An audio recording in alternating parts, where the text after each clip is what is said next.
আল্লাহ নবীর বিরুদ্ধে যারা অবস্থান নেবে তাদের বিরুদ্ধে আমরা এই মাটি এই দেশ আমরা কখনো বরদাস্ত করতে পারবো না। আমাদের প্রিয় নবীর বিরুদ্ধে কেউ কটাক্ষ করবে। আমরা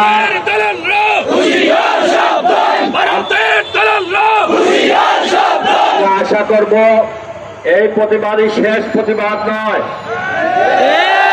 আশা করব ভারত সরকারের প্রতি অনুরোধ করব যে ওই কুলাঙ্গার যে আল্লাহ নবীর বিরুদ্ধে বক্তব্য রেখেছে, কটূক্তি বক্তব্য রেখেছে, সে প্রত্যাহার করে সারা বিশ্বের মুসলমানের কাছে ক্ষমা চেয়ে দিতে হবে। অন্যথায় আন্দোলন সারা বিশ্ব মুসলিম প্রতিবাদ করবে। আমি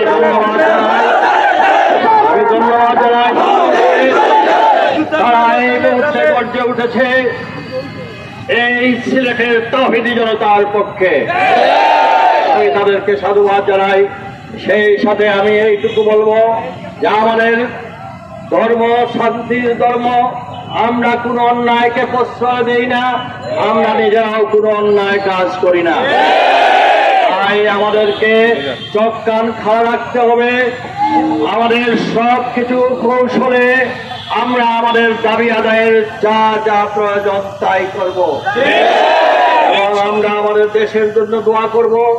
আল্লাহ তাআলা আমাদের দেশটাকে একটি শান্তির দেশে পরিণত করব। সকল ষড়যন্ত্র যেন আল্লাহ তাআলা রুখে দেন এবং এই পূর্ণভূমি সিলেট যেন হযরত শাহজালালের পূর্ণভূমি, এই ভূমি যেন, এই ভূমি থেকে যেন আওয়াজ উঠে নবীর বিরুদ্ধে যখনই যেখানে প্রতিবাদ উঠবে আমরা সেখানে গর্জে উঠব।